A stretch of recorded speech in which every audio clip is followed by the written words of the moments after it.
On ne parle que de ça, il est le juge Mongeville sur France 3, un nouveau projet au bout de 45 ans de carrière, Francis Perrin. 48 ans. Même. 48 ans et 6 enfants. Et 6 enfants. Quand vous retournez sur ce parcours, qu'est-ce qui vous marque le plus? Qu'est-ce que vous pourriez me dire? Un parcours complètement assumé.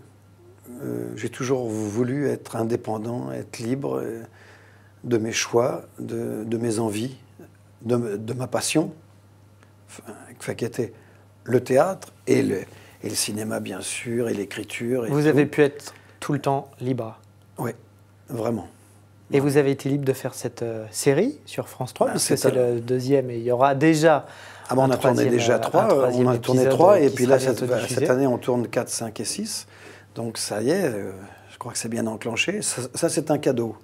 Je m'y attendais, je pense que je l'attendais depuis quelques années. Vous l'attendiez? Oui, d'avoir un personnage très très différent et qui me ressemble aussi un peu. Et puis surtout d'avoir une complicité avec l'auteur Jacques Santamaria, qui est totale. Et c'est lui qui m'a écrit le rôle, pour moi. C'est un rôle écrit pour vous. On va y revenir plus longuement, mais avant d'en parler, on va regarder un extrait. On a identifié la victime, un pensionnaire de la maison de retraite Les Violettes. La directrice vient de prendre contact avec la PJ. L'abbé Mazard, 89 ans. 89 ans. Il n'y a rien qui vous gêne? Vous venez d'apprendre que c'était un ecclésiastique. Rien ne vous gêne? Je vois pas. La plupart des prêtres portent une petite croix en argent épinglée à leur veste. Surtout ceux de sa génération. On n'a rien retrouvé sur place. Et vous en déduisez? Que c'est une première anomalie. C'est un rôle donc écrit pour vous. Vous préférez quand même malgré tout le théâtre. Vous dites, c'est le seul lieu où je me sens apaisé, le seul endroit qui rassasie mon appétit de vivre. Oui, parce que j'ai été élevé là-dedans, parce que je pense que ça a été ma passion, mais... C'est fort de dire ça, c'est pas juste une passion. Non. Rassasier mon appétit de vivre. Oui, parce que je me sens à l'aise, quand je suis dans un théâtre, c'est vrai. Mais je dois dire que quand je tourne à Mongeville, je me sens aussi très, très à l'aise. Et en plus, c'est une autre ambiance, c'est un autre... c'est complémentaire, quoi, je dirais, à ma vie de comédien. Avoir une série rien qu'à vous, un personnage qu'on a créé pour vous, ce rôle dramatique. Quand vous pensez à vos profs au début qui n'étaient pas très enthousiastes, on va dire, sur vos capacités? J'y pense pas beaucoup. Ça vous amuse? Non, vous savez, je ne garde maintenant que des choses positives. Et c'est vrai que toutes les choses négatives, j'ai la faculté de les zapper.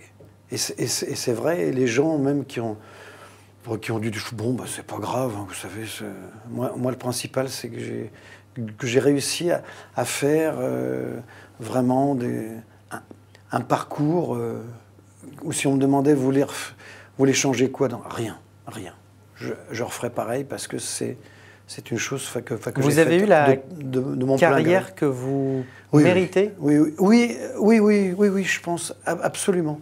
Et celle que j'ai voulu, j'aurais pas pu être une star. Je n'aurais pas pu parce que je ne peux pas. Je suis trop. Trop. Je sais pas, discret. J'ai pas envie de laver. Ouh là là. Puis moi, je peux aller faire mes courses. Hein, je peux aller au supermarché faire mes courses. Je peux aller au marché. Alors on m'arrête hein, parce qu'on me connaît, mais très gentiment. Quoi. Je veux dire, il n'y a pas. Il n'y a pas d'hystérie. Il n'y a pas d'hystérie. Il y a pas de. Je peux vivre ma vie. Quoi. Je vis avec ma famille, avec mes enfants. On part. Voilà. Et ça me fait plaisir quand on me reconnaît, bien sûr. Vous courez après quoi aujourd'hui? Non, je cours après que la vie reste comme elle est, c'est-à-dire, heureuse. Oui, j'ai beaucoup de chance. Hein. J'ai toujours beaucoup de chance dans ma vie. Et là, maintenant, ce qui m'importe plus, je crois, c'est la famille. Qu'on soit heureux et que mes enfants aient une vie heureuse et que j'essaye de leur préparer ça. Quoi. Voilà, c'est le principal.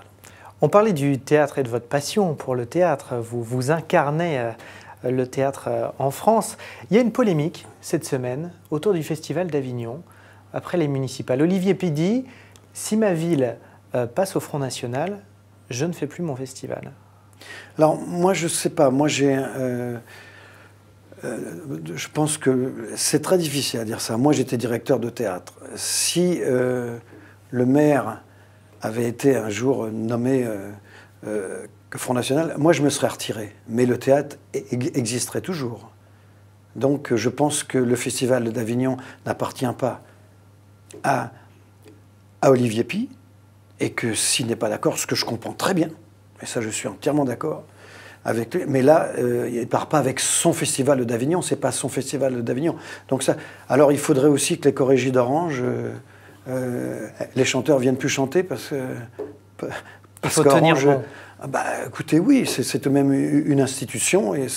Oui, et puis il faut se battre. Hein. Qu'est-ce que vous voulez? Justement, si on veut le combattre, ce qui est bien, le Front National, il faut être présent, il ne faut pas se retirer. Hein, je veux dire. Vous pourriez vous produire dans n'importe quelle ville. Vous ne regardez pas la couleur politique, par exemple, d'une municipalité, quand vous êtes en tournée? C'est difficile. C'est-à-dire qu'après, il faudrait dire, dis donc, moi je veux savoir dans la salle qui y a, enfin, s'il y a des juifs, s'il y a des noirs, moi je ne joue pas. Enfin, oui, parce qu'on peut aller jusque-là. Enfin, ça peut aller loin, hein, je veux dire. Parce que tous les gens qui viennent vous voir ne sont pas uniquement du Front National. Et puis on ne peut pas demander leur carte à chaque personne qui rentre aussi. C'est assez délicat, ça, je veux dire. C'est pas. Mais moi, je trouve que c'est une polémique qui n'a rien à voir en ce moment avec les élections. Oh là là. Et puis si le Festival d'Avignon, qui est une institution tout de même, hein, depuis 1947, hein, depuis l'année de fin de ma naissance, hein, donc il faut tenir bon, quoi, je veux dire. Quel regard vous portez sur la politique? Je me suis posé la question, non pas pour parler de politique, je me suis posé la question sur tout ce que vous avez raconté autour de votre fils, autiste, qui a 12 ans maintenant. J'imagine que vous avez été confronté au pouvoir public. Les deux, la gauche, la droite. Alors, il y a eu des avancées sous la droite. Il y aura des avancées aussi à gauche, parce que j'ai rencontré aussi, parce que moi la politique n'a rien à voir dans mon combat. C'est un combat humain. Hein, la politique n'a pas entré en compte, mais il faut... Mais vous avez pu faire bouger vraiment les choses, ou c'est vraiment je les ai fait peut-être un petit compliqué. peu bouger, mais c'est très compliqué, mais je les ai fait un petit peu bouger, je pense. Et c'est pas fini, hein, je continue, je suis très bien reçu par tous les politiques, mais il faut qu'il y ait des choses derrière. Il y a eu avec Xavier Bertrand, quand il était ministre de la Santé, il y a eu une véritable avancée. Enfin, j'ai rencontré Madame Carlotti aussi. Il y a une vraie volonté de faire aussi. Alors maintenant, il faut que ça suive derrière. Vous savez, hein, c'est pas facile, mais il faut se battre tout le temps. Mais moi, c'est pas politique. Donc c'est très important. Moi, je pense aux enfants, je pense aux familles d'enfants qui sont autistes ou qui sont atteints par ça. Et ça, il faut les aider. Et en France, on est en retard de plus de 40 ans sur ça. Un dernier mot, Francis Perrin, votre voix, on l'a longtemps entendue sur RTL dans les grosses têtes de Philippe Bouvard. Il raccroche, ou en tout cas, on lui demande de raccrocher. Laurent Ruquier va arriver à prendre la succession. Ouais. Ça vous inspire quoi? Moi, ça m'inspire. Je suis content pour Laurent Ruquier. Philippe Bouvard, c'est les grosses têtes.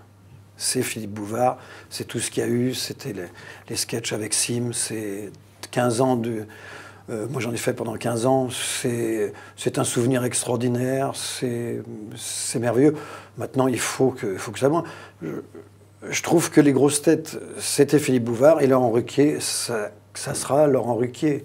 Mais voilà, je crois que c'est très très différent, mais c'est très bien, et pour l'un et pour l'autre. Je pense que Philippe a prouvé que c'était une émission qui a diverti les gens pendant des dizaines d'années, et je souhaite à Laurent Ruquier la même chose. Merci beaucoup Francis Perrin. On vous retrouve donc sur France 3 samedi soir pour Mongeville. Et puis donc plein d'autres épisodes qui vont arriver. Merci beaucoup d'être venu au Figaro, Francis. Merci. À très bientôt.